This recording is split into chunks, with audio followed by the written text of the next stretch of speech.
fans of the current series of Doctor Who, and here we discuss our likes, dislikes, and insights of the modern regeneration of the show. Today's episode is episode 7 of season 2, The Idiot's Lantern. They warned us about too much television. We should have listened. This episode is written by Mark Gatiss, directed by Euros Lyn. It first aired on the 27th of May, 2006, and it was initially watched by 6.32 million viewers. Hi, this is Eugene. Let's introduce ourselves. This is Josh. This is Arlene. Hello, this is Auburn. Hi, this is Kelsey. Hi, everyone. This is Frank. And this is Brian. All right, let's get into it. It's a stormy night in London, 1953. Mr. Magpie, owner of Magpie Electronicals, falls asleep in his office after going over his books. Nearby, the Connolly family are listening to the radio. The son, Tommy, asks his dad to buy a television set. His father says no, but maybe for Coronation Day. Back at Mr. Magpie's, lightning strikes the antenna outside and a television turns on. The image of a woman on the TV calls to Magpie by name and wakes him up. She sends out tentacles of electricity from the TV, which pulls his face toward it while she laughs fiendishly. I love how you started that as a Rod Serling kind of reference. Submitted for your approval. Which you approved. Well, it's definitely going for that kind of tone. The first thing we notice, I think, on this show is the camera angles. Yeah, the Dutch camera angles. Yeah, I didn't go to school for that. But is that? But also, What we know as Batman 66 Exactly. camera angles. Exactly. But that's what that's called. Yeah. At first, I was thinking it was more of a horror element, but then as the episode went on, I realized it was more Twilight Zone-esque, which is horror-esque, but I felt like kind of gelled a little bit more as it went on because it was so different from most of the episodes. I felt like it just brought us into the time period because, I don't know, I've watched a lot of reruns, so I'm like, okay, this is something that's bringing us back. This is the date that they're in, so that's what I thought of the camera angles. But I thought it was mostly, this is the episode we're going to try and scare the kids. Yeah. And this is definitely visually getting you unsettled for that. Mm-hmm. I guess if a little kid, this is a good way if your kid's watching too much TV to just show them this episode. This would have freaked the heck out of me when I was a kid. Oh, Daddy, I want to be in the TV. No, I wouldn't have been like that. I would have. I like the little touches that set it in its time period. And it was interesting to know that in Britain, they did the same thing that the U.S. used to do at the end of days broadcasting, because they don't end broadcasting anymore. But back in the day when they were done broadcasting, they would play the national anthem. And apparently they did the same thing in Britain because it starts playing God Save the Queen when he's falling asleep. And then it goes to that image. And then it just goes to static, which is what the... No, it went to Off the air. Oh, the off-the-air signal. That's right. Yeah. Brian, what were some of the other touches? You mentioned that there were a lot throughout of the touches. episode, there's little... Like, also, the antennas on the roofs. It's like, get to there are that. no antennas on people's houses anymore.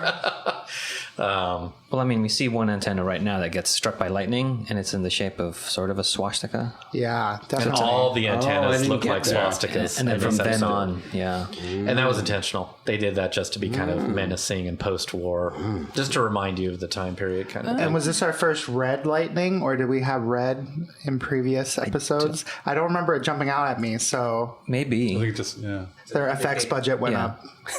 Are you talking about like the tentacles that come out of the Yeah. screen? They were red.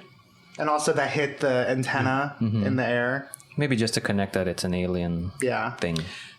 And another thing is that woman, well, I mean, it's an actress playing that character. It's definitely taken from a real life BBC woman who did this job.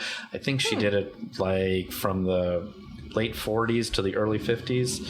I looked it up, but I have it. so it's kind of like one of those things where it's like if an American had a vision of somebody talking like Walter Cronkite, Yeah. we would kind of feel that same sort She of thing. felt very Okay. authentic. I Yes, yeah, she does a really good job, but that was very much a BBC thing. Even her accent, because in the early years of television with the BBC, there was a BBC-approved accent. You had to speak in that certain way, not clipped, not Cockney. You know, you pronounced every syllable.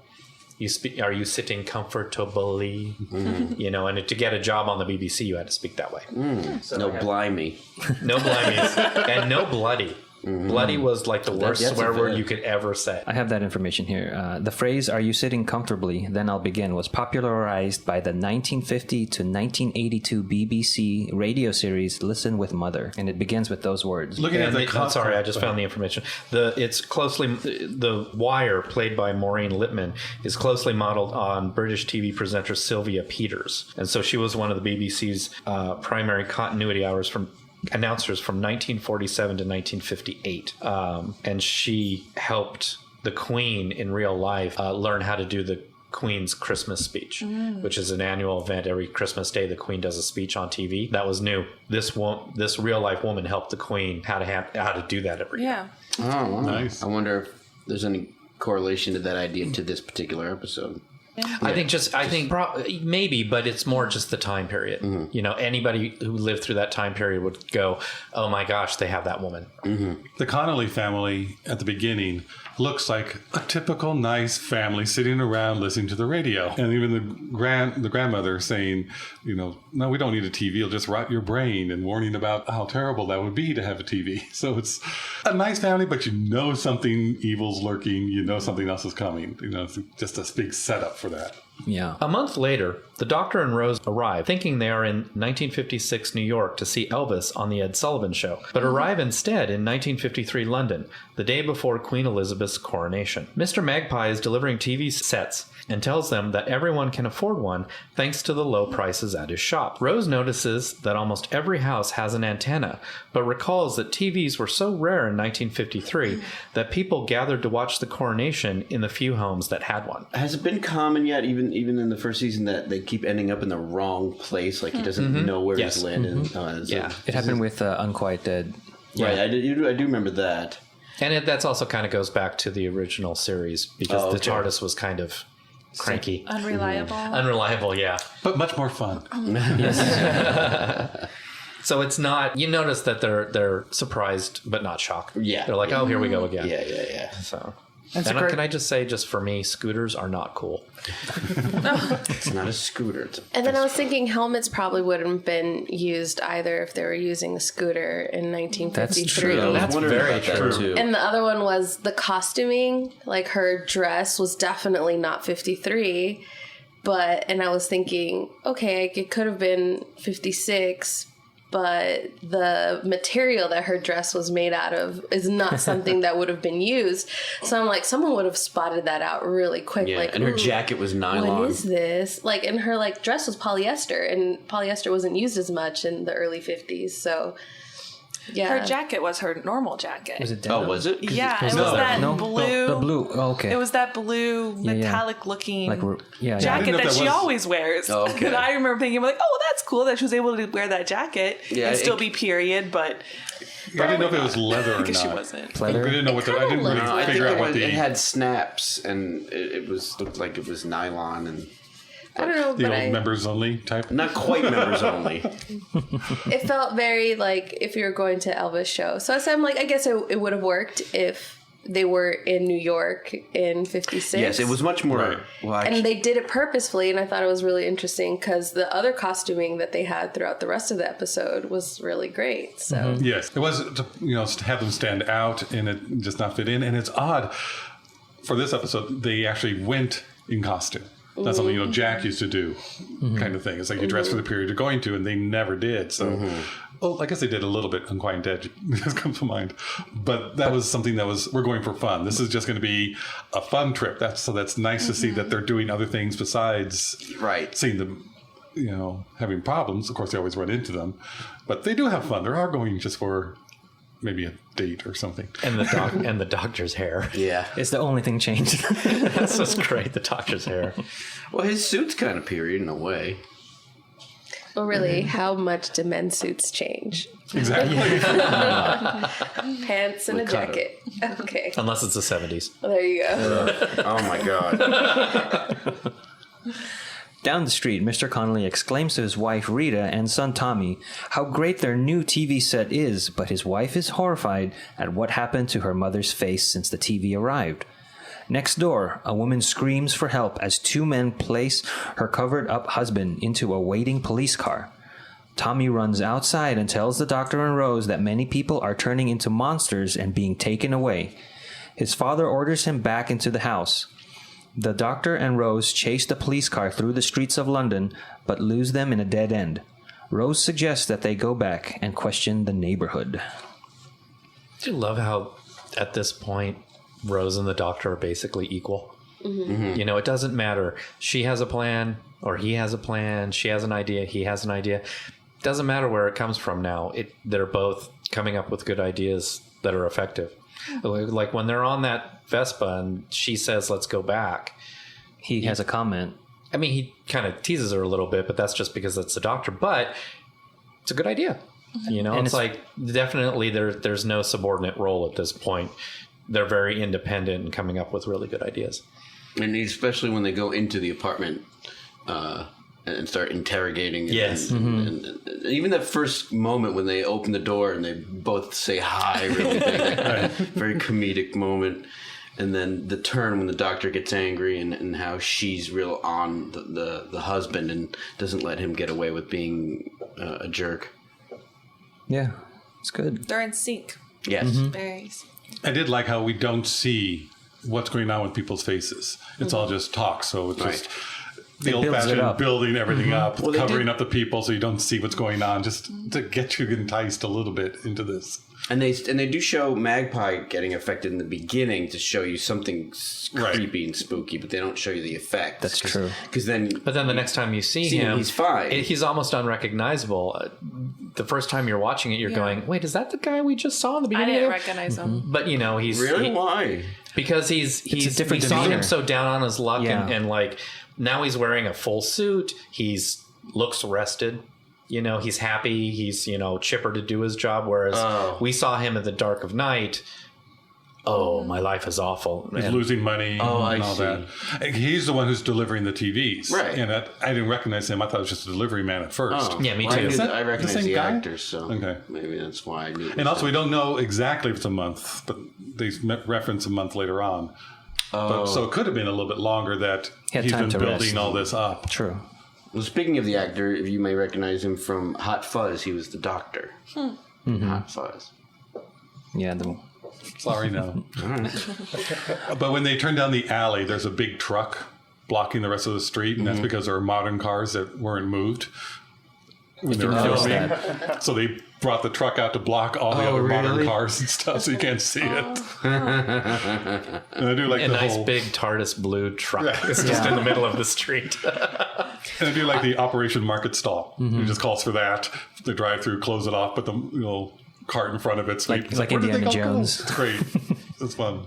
I also like this doctor. You get a very 10th Doctor thing in this where he's like, you know, when he finds out it's 1953 and he's like, I love 1953. Oh, and he lists off things. And you kind of get that moment where this doctor just likes certain time periods just because they're great time periods. He'll do it again. I don't know if he's done it before now, but it's like, oh, this is a great year. Or I like this day of the week and I don't like this day of the week. So that's a very 10th Doctor moment. And going back to Rose, she's going to do what she normally does and starts the domestic approach is what the 10th Doctor calls it. And I think that's showing more of their relationship. He knows what she's going to do and has Which like is a name to it. A compliment, and then, wait a minute, is that an insult Right. coming from you? Back at the shop, Mr. Magpie tells the woman in the television he is done and presents her with a device she ordered him to make. He says she is causing him pain and begs for her to make it stop. She tells him that there is still so much to do. So, Frank, you were talking about Cliff Richard. Who's that?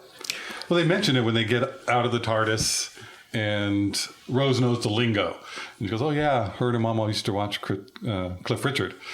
And he was the British Elvis of the time. He had big number one hits. Everybody loved him. Did you say that she said, oh, yeah, Jackie would have watched him, wouldn't she? Did he say that? He said something, he because would. she would have, wouldn't Jackie she? would have been a Cliff Roberts. Cliff Roberts. Richard Roberts. Yeah, we don't know who. may have liked Cliff Roberts. Because he says the same thing about that she dated a sailor. Right. And he's like, yeah, oh, she would have, wouldn't she? He has sold 250 million records worldwide. He has a total sales of over 21 million singles in the UK and is the third top-selling artist in UK singles chart history, just behind the Beatles and Elvis Presley. Mm-hmm. Who is this So man? what's his top song? Do you have that there? The Idiot's Lantern. I read it. I didn't recognize it. Magpie and TV. Yeah. What kind His of 1958 hit single, Move It, is often described as Britain's first authentic rock and roll song. And John Lennon once claimed that before Cliff and the Shadows, there had been nothing worth listening to in British music. Wow. Oh, if John Lennon says so. Then it must be true. Yeah. Yeah. No, really. He's like the internet. Thus concludes Brian's Corner. Tommy goes up to his grandmother's room, but his father will not let him unlock the door. He brings Tommy downstairs and begins yelling at him, but is interrupted by the doctor and Rose at the front door. They witness Mr. Connolly bullying his family, and both the doctor and Rose put him in his place. Then they demand to know what is going on. Upstairs, they see that the grandmother no longer has a face. Suddenly, the police burst in, knock out the doctor, and take the grandmother away. The doctor recovers quickly and leaves to follow the car. Rose is distracted by electrical tendrils coming from the television. She investigates and sees that the set came from Magpies. Mr. Connolly kicks her out of the house, so she goes to investigate the store. But did you say that the doctor, didn't he run off Separately? Separately, like he left the house before that she. Yes. Okay. Yeah, but he wanted Rose to come with him. Right. But he had to chase. Yeah, but then he just went after the car. Which shows how much he trusts her and how much she's okay being on her own. Yeah. Right. I mean, that's how they are now definitely companions. And she's like, well, you go ahead. You can handle that. There's something here. I got to investigate. And it's one of the He's first not few worried about her. Yeah, it's one of the first few times that we don't feel when they get separated. Yeah. Right. Or he just forgot because he was excited about chasing. In the heat of the moment. And I feel like we've seen that before. Like where. No, he called to her. He called to her. Oh, I know, but So I think he's like, well, she's not coming. I got to go. Otherwise, I'm going to lose them again. yeah. So we get some characterization of the family here. Yeah. So you see that the dad is very much control, and Well, it's not even. It's more like it's abusive. yeah, Mental abuse. yeah. But in it to control, and he's very much of the vein of everything has to look good, doesn't have to be good, just has to look good, sweep everything under the rug. And I was wondering by the end of the episode. I mean, I don't want to jump ahead just yet, but what the firm correlation is to why he was like that in this particular episode, because it wasn't like the alien was trying to control everyone. It was trying to devour everyone. So what's the agenda here for this character in this episode? I'm curious about. I just think people are like that. Look, it very well could be. For me, I kind of look at it as who's the real monster in this episode. Mm-hmm. Well, I see it as that they're trying to poke at the family social construct in the 50s where the man's in charge, the woman's domestic. That's why the doctor makes that, the domestic approach joke. Mm-hmm. But he did it as a joke, and Rose knew that. But then when they get to the house, they see, this is not a joke. This is what's really happening. So to show an episode where a woman can be empowered to say no to abuse, I think that's what their agenda was. Like, yeah, abuse may seem normal because a lot of people looking at this family be like, it's a normal family. But it's not normal. And you can say no. And I think that's what the writer was going. So you don't think it was clued into the alien plot at all? No, I don't think it was at all. I think the writer definitely was talking about family constructs and abuse in the home and wanted to say, hey, you have more power. It's its own storyline and you can survive this. The monster correlation doesn't matter. So, yeah, who's the real monster? Get rid of the monster in your house. And being set in the 50s where everything has just changed because of the World War, and women were allowed to take over jobs because at least in America, and I think it was probably in Britain too, just all the men would go to war. And so they had to get out of the house, get jobs, do other things. And in the 50s, they wanted to put them back in and say, you did your part. Thank you. Go make a souffle. And it's like, no, things are changing. So the father's life is all different. He's losing control. He's coming back from the war and nothing's going to be the same. And he wants it the same. So he's fighting everything in the world to try and hold on to normalcy, what he thinks is normalcy and what he thinks his old world was like. And it's not, nothing's the same. So this is a major change. And it's like, no, I can't handle that. I'm trying to get everything back to the small little life I used to have. Yeah, and in counseling, they don't show it on the episode at all, but people who have that type of personality in front of other people are more likely to be physically abusive behind closed doors. So I think it's an implied physical abuse, and that's why the son says, oh, he's just a monster. I think he was threatening to hurt him. See, I wasn't sure. I thought they might have toned that back so that there was a sympathetic or redemptive quality for the end, that they didn't want to go as far as a physical abuse. It was an episode there to put out that if you were in a domestic violence type of home, you would have caught it right away. Right. Mm-hmm. Right. Like, oh, this is violence. And they're like, oh, that's like my family. So it's just kind of opening that door for people to talk about it as well in their own home. I just assumed he was beating the heck out of his kid and the wife. I mean, that old lady later even told him to, right? That was in this where she was like, oh, you should beat that out of him, you know, as soon as you can. So it's a very normal, you know, it's normalized. It's not even... I think there's a lot of... lots going on in that family house. Yeah. Because when I watch it, I see the gay kid not being, you know, knows what threat he's under from that. So, and you know, then that line, you know, you got to beat that out of him. And she says it so casually while she's watching the TV. I found that a very realistic thing. But I don't watch this episode, and maybe it's just because it's a Doctor Who and it is just a fun kids television show. I don't see Eddie as a physically violent person. I see him mentally violent, which in its own way is just as bad. But we didn't see a physical violence in there. So to me, it's like, I don't want to bring that to the table when I'm watching it, because to me, that's just very horrific. So I just kind of leave it.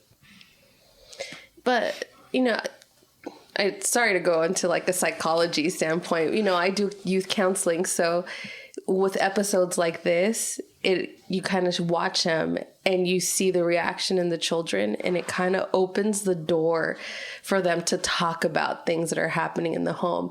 And that's why I think that it's written so well, because you right away were able to see, you know, the gay correlation, because that's something that you grew up with, that fear. Yes. So if a child that grew up with a fear that if they did something wrong, their dad was going to beat them, they will see that right away in that episode as well. So I thought it was very cleverly written. Not anything was put like in your face. It was more like, hey, these are things that happen. Right. And it's not just you. So also, did you notice the reaction shots of the actors when the Doctor and Rose are dressing down Mr. Connolly? The son is worried and kind of smiling. He is worried, but he's kind of enjoying it. The mother is worried and terrified. The look on her face, because she knows you people will be leaving, and then I have to deal with the aftermath. And I think Tommy, being younger, is still in that moment of he's going to enjoy this moment. He might learn later. But, you know, I mean, I still don't like, just my own personal thing. I don't want to go into a physical thing, but he'll rip them to shreds. He's going to just torture them when those people leave, because that's how he is. He's got to regain his control and his king of the castle moment. And the only way he knows how to do that is to abuse them. And that's the first part of this scene. But by the time he gives in to the Doctor and tells him, Get out. She's not that part. You know, about the grandmother. He goes, no, she won't stop. She's doing all this. You can see that he's changed a little bit, and he's giving in to the authority of the Doctor. Oh, right. So I don't know. She won't stop. So at that point, I don't know how much he would retaliate against his family. Oh, he would. But he is. But then it goes back to the end. Well, because where it's like, okay, now he's back to being that controlling. Yeah, because the Doctor keeps going at him and establishes himself as a higher authority than him. So he's answering the Doctor's questions at that point. The moment the Doctor's out of the house, because he does change. Going, wait a minute. Even at he's gonna be really. And that it was witnessed in front of his family. He's just going to go crazy. I love the dressing down, though. Oh, it was great. Yeah, and Rose with it's the Union flag. It's not the Union Jack, which is just hysterical. And I even liked it. Like I said, thing before, like she knew all that because Jackie dated a sailor. Yeah. Like, it comes back to character. It's not just convenient that she knows these things. There's a reason for it. And it's funny, and it's services the character arcs. And on the lighter side of the scene, the whole birds and the wallpaper that they did the set dressing just reminded me a little bit of Norman Bates with all the birds on the wall. And then there's an accent wall with a different busy pattern. Did you notice the rug? I noticed the rug. It was all cool patterns, but I was like, man, that is a busy room. I did like the floor creaking when the grandmother was walking towards. That was creepy. And I thought her face was done really well. I think there's a lot of texture to it. I think she was the only one that was makeup. She was the practical one. That's why. Yeah. It so no. The grandmother is the other way around. The grandmother, because of the actress's age, none of that is practical. That's all digital. Really? Even the close-up? Yeah, they weren't going to put that actress through because it's too hard to breathe. The scene. I mean, because Rose is later. Because they said it on the commentary we listened to last night. Oh. But they could have done it with any other actress. Like, it didn't have to be. They probably didn't have the budget. Yeah. Maybe. But later on, when other people show it, I think it's because they tried to act texture because she was older, and so it looked better. And the other ones were younger, so they had smoother skin, so it just looked. I think the others are like fuzzy. A digital blur, Yeah. right? Yeah, it looks like digital maybe not digital, but cosmetics. something that they did. Right. It's digital. They said they were putting cross marks on everybody's faces. Okay. Oh, all right. And with Rose. Rose, the matting, like if you look at the edges, I think that's where, stuff like that breaks down a little bit. But regardless. There's some odd, but it looks good. I think the grandmother's is the best looking one, no matter how they did it. One thing I do want to mention is the battle between Connolly and the doctor. Yes. Was a word battle, and words are the doctor's weapons. And the other guy was totally unarmed to that. I mean, you just saw how he could use those words and how he can control everything. But I also liked how when the coppers showed up, like that word, his like words like ran out. When Forrest came in, punches down. You can't keep talking once you're knocked out. Rose confronts Magpie about the televisions, and he locks her inside the shop. The woman appears on the television and states she is the wire, and she is hungry. Tendrils of energy from the television attach themselves to Rose's face, pulling it toward the TV. Her hungry call reminded me a lot of Are You My Mommy? Just this creepy... like wailing call. It was a combination of the elements, like the way that she looked. She was always cheery, and then the black and white footage and the way she said it. She was an adult crying like a child, and it just creeped the heck out of me. And it adds like the same thing with Are You My Mommy? It's like such a clear motivation to our villain that's, such a base level, simple, like Are You My Mommy? Hungry, that it becomes less of, a person that's thinking and is planning, and more just like this force of nature that's going to move through our episode or our character. And the actress, she does a great job of going from that prim proper BBC, like high level culture to like Brian just did, that hungry, just full I always kind of think it's a little over the top, but it's for the kids. But she buys it. I mean, she sells it. She goes for it. I agree with you about the similarity, but I don't think that she sells it right. I like Are You My Mommy, and I don't like Hungry. I wanted more of either a guttural or feed me. Feed me, Seymour. Because the Hungry, I just got more annoyed at the sound of it. No, it was more staged, like Little Shop of Horrors, definitely. But that's why I think it works in this. I mean, I found it annoying as well, but I was creeped out by how annoying it was. And I think this whole episode, the Dutch angles and the way it's shot and the close-ups, I totally thought of Little Shop of Horrors as well. And that's why I think it fits. I just didn't like it that much. That's all I think. The doctor sees the police car go into the secret alley and finds a way into the warehouse behind the entrance. Inside, he finds all the faceless people caged together. The doctor is then caught by those who have been gathering them up. Detective Inspector Bishop begins to interrogate the doctor, but the doctor quickly turns the tables and has the inspector answering his questions. During this exchange, they bring in another faceless, Rose. I want to see the webisode of the street market guys who are sweeping Constantly. and then like 10-hour breaks while like nobody's coming around, and then quick, get back to sweeping. Like the Men in Black. Yeah. I know, it's 2:00 in the morning. Yeah, Start who's sweeping that? Yeah. And they look at the doctor. Like, I love that little look that one of them gives. So it's like, we know we're like here doing this again, but it's like, just go away now. It's like, I'm not paid to do anything else. Just leave me alone. There is a blooper here with the sonic screwdriver where the doctor goes in. Before he puts it back in his pocket coat, it flashes on his face, but there's no sound effect. So if you notice that. And on the commentary, David Tennant is like, it bugs me every time I see it. I just clicked it for a second. Well, I like that scene with the inspector, how it starts off, the doctor's being interrogated, the inspector's standing above him, and by the end of the scene, the doctor's standing above the interrogator. And also, well, the reason I asked about the Magpie shop scene was that watching it this time, I kind of felt like Magpie was trying to save Rose more than cover up what he was doing. Like, you want to get out of here, miss. He's trying to get Rose out. Right. Whereas the other times I'd watched it in the past, I was like, oh, he's trying to get away with what he's doing. No, he's really being tortured. Yeah. And he doesn't want this to happen to Rose. Yeah. Yeah. So he's giving her every opportunity, but Rose just is persistent. I love the little start from the beginning. Isn't that the moment where he says, "Well, you can't wrap your fingers around your elbow and have them touch." Now, when they go back to the policeman, watch the guy in the back, because the guy in the back just subtly takes his left arm, puts his fingers around his elbow. Yeah. He's testing it, going, oh, I can't do that. And it's just so funny. It's just a little moment. But again, this is the doctor's weapon, words. And this is the scene where you see him using his weapon perfectly. And they do have to start out with that same line. Start from the beginning, tell me everything you know. Starts the scene and then ends the scene. But the doctor's saying it rather than the inspector. The same words, which is great. This is also the first reference of Torchwood that we have in this episode. Oh, it's very muted. You can barely hear it, but the detective inspector Bishop says to the other guy that put his arm around his elbow, "Torchwood will be all over us," where the doctor is seeing and reacting to Rose's facelessness.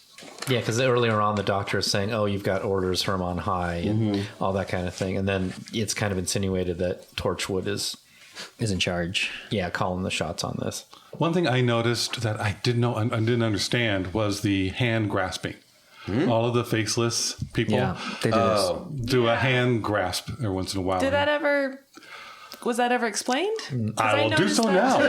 It's not explained. It's not explained in there because it's behind the scenes. So we first see this in the cage. Mark Gatiss, who was the writer of this, who we always go, who is this? And who is he, Brian? Mycroft Holmes on Sherlock. Oh, and we always say, oh. Okay. So he's a writer on this, and in 2005, he and David Tennant both starred in The Quartermass Experiment, which was a live remake of the 53 series, and this is taking place in 53. So that was a nice little tie-in, and they had just done the show in 2005. So when he was writing this, he put the hand clasp, which shows an alien taking over somebody who came back from space, and he was infected by an alien, and that was his little clue. Like his signature. And so this was a homage, a little throwback to that they had just done. It really didn't mean the same thing. Like a side effect of being. Yeah. It's just a clue in something's wrong. Just weird, because I kind of took it as a sign of aggression. Like they were going to fight back, or because he was walking around and then they started like gripping their hands. I did until we saw later when the inspector's like that and he was doing it and he was just lying down. Yeah, that's safe. And I saw it differently as more of a sign for trying to help, reach out or do something. So it's just how we saw it. But it was only put in just as a reference to something else they had just worked on together, which was nice. So it was all just an Easter egg. It was for them. But something that we all noticed. It was like, what is that? Also, it's to show that they're a close up of it, right? That they're not sentient. It's just this mechanical thing. It worked regardless. Yeah. The doctor goes to see Tommy to find out what really happened with his grandmother. The Connollys are having family over to watch the coronation, and Mr. Connolly will not have it disrupted. Tommy figures out it was his father who was notifying the authorities so he could protect his status and reputation. Rita tells Tommy to go and help the doctor and locks Mr. Connolly out of the house. And this is where you get the who's the real monster. Because you really saw Connolly lose it, because he acting, when I saw it, was just so over the top. That was just, the character losing it totally about talking about the grandmother being so filthy and how he ratted out everybody in the whole neighborhood to just get rid of the problem so you don't see it. Everything. What is Mr. Connolly's job? At the beginning in the cold open scene, he's wearing medals. Yeah, because I think he was off to a. I took that to mean he was off to like a lodge meeting. A lodge meeting. Yeah. Oh, okay. He's veterans of foreign. He's a businessman. No, he was something where you get your hands dirty because he wanted his son not to go to college and just follow in his footsteps. Right. They never said what it was. Factory or something? Mechanic? Yes, I can't remember. But something manual. He's a foreman. Yeah. Probably not. I don't think he has any power at work. That would be a so good he gets point. it at home. That's right. Tommy tells the doctor his gran was just watching TV the night she was changed, and they go to Magpie's where the doctor finds the device Magpie made for the wire. The sonic activates the wall of televisions, which now show all the missing faces, including Rose's. Mr. Magpie enters the room, and the wire shows herself on one of the screens. She is planning to use the brain energy of the faceless to become corporeal again. The device she had Magpie build is a portable TV that will turn a large transmitter into a receiver to collect the energy from the millions of people who will be watching the coronation. She attacks them with electric tendrils, but the doctor pulls out the sonic screwdriver. Sensing the danger, she retreats to protect herself, knocking out the doctor, Tommy, and the inspector in the process. I like the running gag of the inspector noticing all the TV technology. Right. Oh, yeah. First, he's like, that's portable. It's a portable television. And later on, a color. He's about to get killed, but he's amazed at the technology of the television. There was a cutscene where he goes, "It's HD." I like how Tommy sort of becomes the companion of this episode. Absolutely. And he's a good one. But really, why does the doctor have to lick things? Because it's funny. It's just so I know. gross. But that's what this doctor does. Doctor does. That's what I don't know if it's Tennant's idea or not, but I was like, this is what the doctor does to get information. And so he licks it and he does get what's Time needed. Lords have different nerve receptors in This their is not the tongues first than we time do. he licks something. No, he does it a lot. No, he does the wall in Tooth and Claw. Yes. Yeah. So gross. He goes, It works. Yeah, I agree with It you. works. He's like viscous, and then this one he goes bake light. Well, words being his weapon, it's all about the tongue. Right. Yeah. Ah, But wouldn't he want to protect his tongue? it's regenerating. I like that the doctor gave Rose credit. It's like Rose got it right away. Their antenna on the TV. There's something odd going on, and she picked it up right away. I didn't catch that. Is this also earlier, the first time we saw the doctor get super protective of Rose when she was in danger or something? The end of the first season? Or was That's killed? funny you guys bring that up. Because we have some behind-the-scenes information we want to give you. Let me find it first. Well, while you're looking... Found it. Whether, Just kidding. Go ahead. whether it's the first time or not, I always like it. Yes, I do too. I always really... Because it becomes more of a running thing throughout. So what you guys were talking about, Mark Gatiss originally wrote the script with the Ninth Doctor in mind because Eccleston was going to continue with the second season, but then that wasn't to be. So that's why you get that. It feels very Eccleston to me at that moment. Yeah. And I think Eccleston would have played it differently, but when seeing Rose's face and that fatherly, protective It would have been more of feeling. a quiet anger. And yeah, it would be, oh, you pissed him off.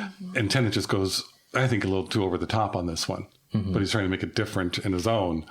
But I could just see Eccleston, you would just see that calm juggernaut coming. It's like there's no going to be stopping him. And I just, now that I know that Eccleston was going to, this was written with him in mind, you can see a lot of that. They added a humorous part of the Doctor, but when you strip it away and the type of fight he had with Connolly in there, I could see Eccleston doing it so differently and making it his, and that would be his Doctor. The wire transfers herself to the portable device and orders Magpie to take her away. He carries her to Alexandra Palace, the largest television transmitter in London. The Doctor and Tommy awake and gather supplies for the Doctor to make something to stop the wire. He builds his machine as they run to the transmitter station. The Doctor tells Tommy to keep his machine switched on and goes outside to climb the tower where Magpie is attempting to attach his device. Magpie connects the device to the tower and the wire begins draining everyone watching the coronation of their brain energy. So the Doctor is sans coat, and then he goes back to the TARDIS, not only to get his coat, but to get a beta video cassette. Do we see him go back to the TARDIS? It's a very brief scene running out of the TARDIS. Very quick. That's probably why I don't remember. He does say I got one more thing. In the shop, they're running out, and he says, I have to get one more thing. Okay. And then cut to the TARDIS. Basically, the TARDIS door, he's already shutting it. Okay. And they're running, and we don't know what he got. But He now got he's wearing his coat. So it billows behind him. Yeah. So it looks good running in the wind. Maybe I didn't notice the TARDIS because it was blending in so well in our time period. I just thought he was running out of a police box. Oh. I didn't get that until watching it the last time. Yeah, last night, because we were watching it, and Eugene and I were like, that's where he got the tape. And you were like, wait, what? Because I never understood that while we're reading the ending, but you probably watched it already. Hopefully. If you're listening to this. But I never understood where that came from, where the tape came from. So thank you for filling that in for me. And kids, a videotape is a little box-like thing that had a magnetic strip that recorded images, and you could record over. Using electromagnetic signals. It looks like a cassette tape. But Yes. But bigger. They don't know what cassette tapes are. A cassette tape is a cassette tape is what... It's like a videotape. Yeah, but you see them on shirts where they're like paneled and they're all multicolored. Or as phone cases. For you hipsters out there. Or on purses. Or in Guardians of the Galaxy, a mixtape. Yes, there we go. Yeah, so hipsters, just look at your shirts. That's what you're wearing. By the way, did you also notice that when the brain energy is starting to get sucked out of everybody's face in the home, did you see it's even the dog? Yeah. I was like, oh, not the dog. Now you know the wire's evil. The one thing I didn't like about that sequence, in a way, was how long it was taking for the people, and then the people were fine afterwards because it barely took like 30 seconds, and the inspector. Well, it could be the proximity because the wire is right there where the transmitter. Oh, that could be, and also to the fact that she was defeated at the end. Yeah. But the mother gave the stuff she was holding away and went to her kids To right kids, away. that's true. Yes. So it was like they recognized something was Oh, going on. So it but wasn't I just mean that. The after effect. Yeah. Right. That I agree with you. I wish they would have mentioned the race of the wire. I want to know more about this race that executed her, but obviously did a good job because she's still around. Just the wire. That's it. No, She's the wire, but they never mentioned what the race is. I did find that I actually found to be the most corny thing that bothered me in the whole episode is that it was called The Wire. Right. Like, at all these other episodes, they have, Rexaflaxapatorium and this, that, and the other, and then The Wire. Oh, I figured that's what she was just calling herself because she was in The Wire at the time. Agreed. But and so easy. to explain to the humans, oh, I'm The Wire. No, I agree with you. Magpie complains that his head still hurts, and she promised him peace, so she gives him peace by killing him. As the Doctor activates his machine remotely, a tube burns out. Tommy is able to replace the tube, reverting the tower back into a transmitter and trapping the wire inside the Doctor's machine. With the wire gone, everyone is returned to their natural state. So Tommy saves the day. Yeah, and I like he's the one that thought of it. It wasn't like the Doctor said, if something happens, replace the bulb or whatever. Right. Yeah, he was resourceful enough to do it on his own. I like this kid. Also, did they say anything in the commentary about the scene where they're climbing the tower, like how it was done special effects wise? Because the compositing's a little. It was off. composite. Yeah, it was. I never really thought about it before, but last night when I was watching it, I was like, oh, I thought it was good, but They're I did 12 to 20 feet above? 12. They're 12 feet off the ground. But were they actually climbing on that thing? I don't think so. I think No, they built it. Yeah, they did. built that. That's all right. built. But yeah, they actually did climb 12 feet off the ground to do it. But isn't it one point where it's either part of the code or his leg it's part of his foot. The compositing is a Disappears. little off. Oh, maybe that's something I know. I don't know. I noticed I something. felt a little Doc Brown moment while he was climbing. Especially with the little transistor thing, that like the spooling. That's what reminded and me. even was it the Doctor? Was it Magpie who was like dragging? No, it something? was Maybe a doctor. It was a Okay, doctor. Yeah, Yeah, absolutely. Yeah, I'm glad you had that because I had that note too. Yeah, but Tommy, we gotta stop the wire. 1.21. I did like the set design, I guess, of the tower and the what would you call that? Yeah, I know the coil. I have no thing. idea what to do with your hands. They sort of look like the top of the Kremlin. You know the coily thing. The coily things. The conductors or the radio things that sent the signal out. Transistor. It's a transmitter tower, but I don't know the parts. Yeah, 50s looking sci-fi thing, which probably was just part of the technology that day. Yeah. Did you also notice on the videotape when the doctor ejects the videotape from the machine? Oh, I invented videotape 30 years early. But did you notice on the side it wasn't labeled? And there were Gallifreyan writings that he had crossed out and wrote some other, and then crossed out because he kept taping over. No, and it's just that when you realize that it's Gallifreyan writing, then you realize that's what he's doing. It's like I had so many videotapes like that had been crossed out, written underneath, crossed out, written underneath, and it was a Betamax as opposed to a VHS tape. And he's like, it's Betamax. So, kids, a pen is something that we used to write information on. It looks like a stylus. It looks like a stylus on paper, and paper is... The Doctor and Tommy go to the warehouse and are reunited with Gran and Rose. Rita kicks her husband out of the house, which suits Tommy just fine. Rose talks him into going to his father so that they might have some relationship in the future. I like that scene. Yeah. And I think it's interesting, too, or goes with her character, that's the father she's got sympathy towards. Well, but she also says, you're smart enough to save the world, so don't just stop with the world. She's implying go save him. Make him a better man. I don't think it'll work. Yeah, but I think it works in that moment because we don't see him being physically abusive, because if he was, that moment wouldn't have played. It's a very touching moment. But do you also notice that the doctor's okay with him not? You know, to Tommy, he says, oh, good riddance. And the doctor just like nods his head. Oh, okay. The doctor's like, no second chances. Right. And then it's Rose. Yeah. You know? And I think to Josh's point, Rose is saying that because she doesn't have a relationship with her father. So she's like, hey, your dad's still alive. So go after him. Yeah. My dad's gone. Yeah. And again, totally another character connection. So. And also, too, earlier... I'm sorry, no. Earlier in the episode... Rose ran to the wife. Was it in the room? She ran to somebody to console her. Like it's like again, like the in the second episode, first season, and she's always going to the people who are in need the most.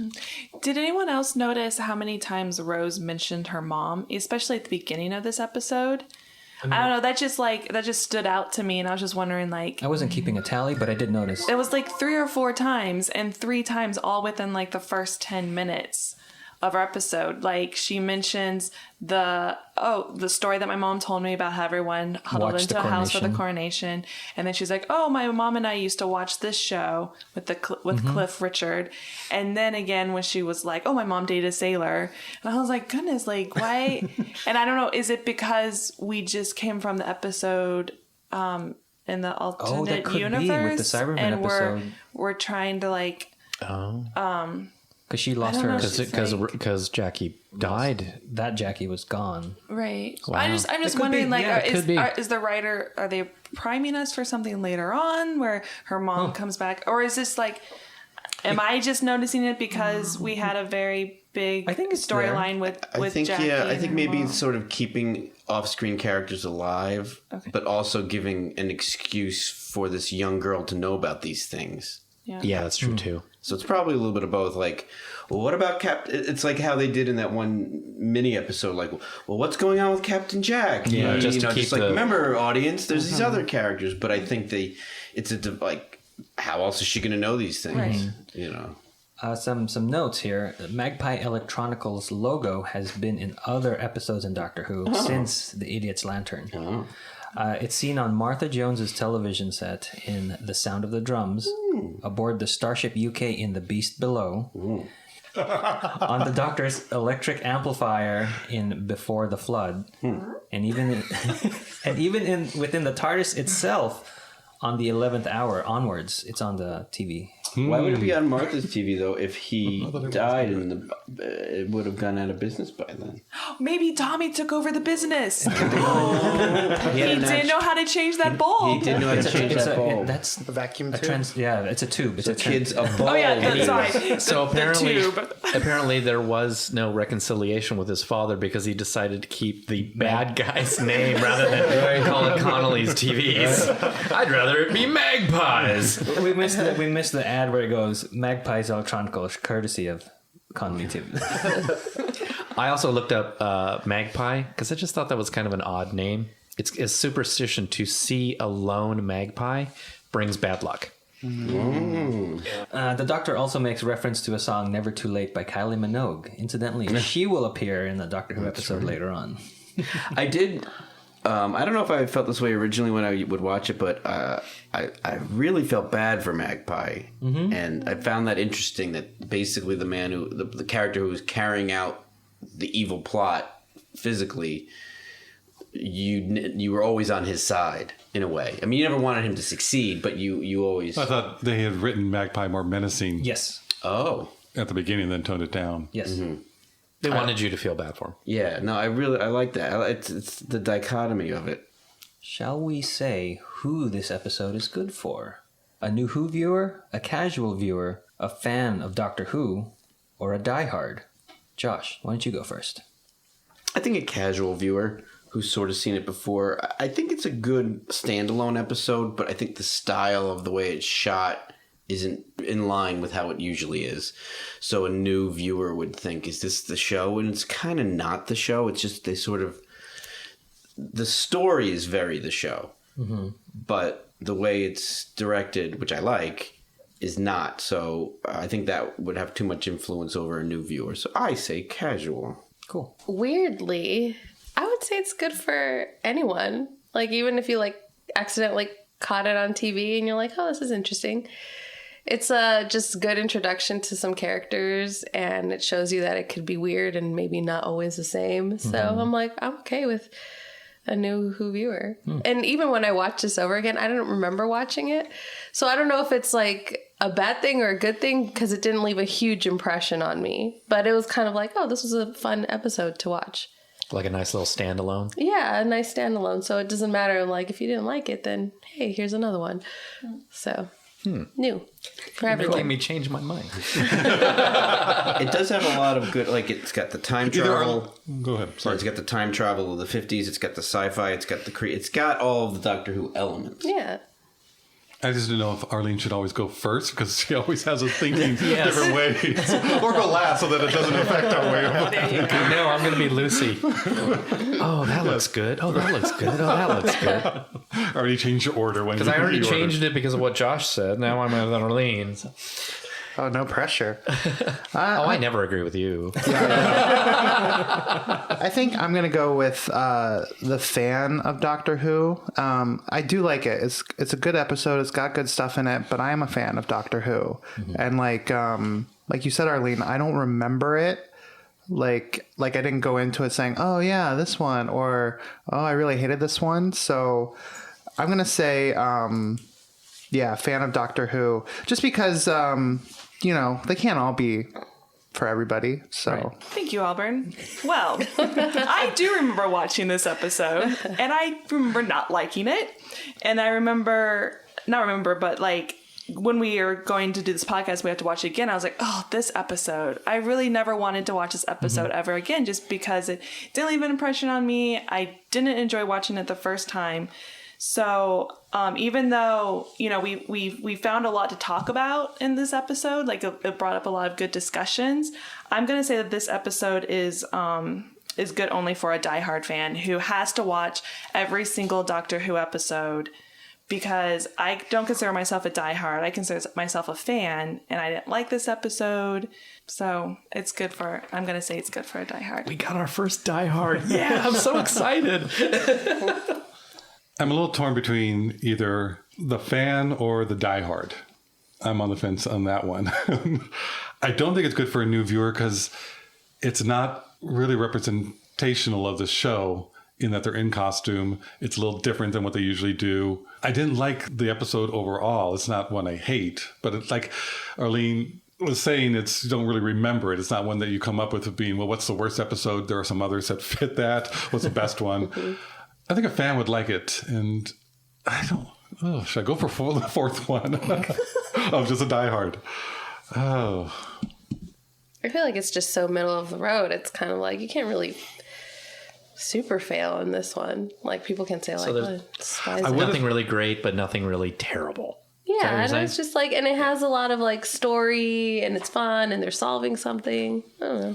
And because we had a lot to talk about, I'm going to go fan, the third category. I think if someone was a fan of the Twilight Zone and they were a new viewer, I would say this would be okay to watch for them because it's in line with that. Right, but the style of how they filmed it and everything was so unique. It's not right. That's why it's normal. It's something I wouldn't go for a new time viewer. Mm-hmm. For me, I'm gonna say fan. I agreed with Auburn. It's not the best. Certainly not the worst. I kind of wonder if a casual fan might be turned off because, like Josh says, the production is not really what the show usually looks like.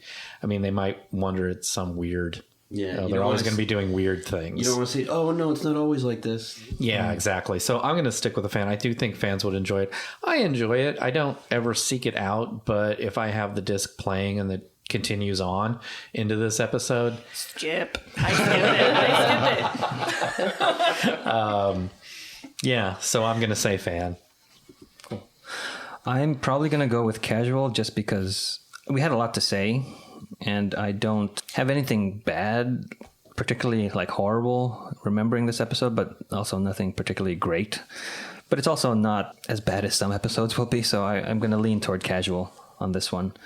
And one more thing I wanted to point out is that the theme that they play, the anthem, the national anthem for the United Kingdom is God Save the Queen, and it changes depending on who's on the throne. And that's, for us in America, we know that as My Country 'Tis of Thee, the same melody. So that's right. If you remember hearing that, that's why. You've heard our views. What do you think of this episode? How it was shot? Do you like the style? Do you not like the style? Let us know. Email us at whoknewpodcast@gmail.com. So that wraps up the Idiot's Lantern, and we will see you next time when the future becomes the present. Thank you for listening to this episode of Who Knew? Our wonderful theme music is by Michael Grady. You can find his work at theuniverseexplodes.com. You can find this show in several places. Follow us on Twitter at Who Knew Podcast. Subscribe, review, and listen to us on iTunes and Stitcher. Or our YouTube channel, youtube.com/Who Knew Podcast. All of our episodes are on whoknewpodcast.com. You can leave comments there or email us at whoknewpodcast@gmail.com. This podcast is inspired by Doctor Who, the longest-running sci-fi show in history, and especially the revival spearheaded by Russell T. Davis. Thanks to Russell, Sidney Newman, Verity Lambert, Ron Grainer, and all those involved in the adventures of our favorite Time Lord. Your work continues to inspire and entertain. The Doctor and Tommy go to the warehouse and are reunited with Gran and Rose. Rhoda. Mare. Oh, sorry. Start again. Hold on, let me blow my nose real quick. Everybody cough. and then just the brief. Yes. You don't Wait, have I'm to gonna go into cook us some detail, but just like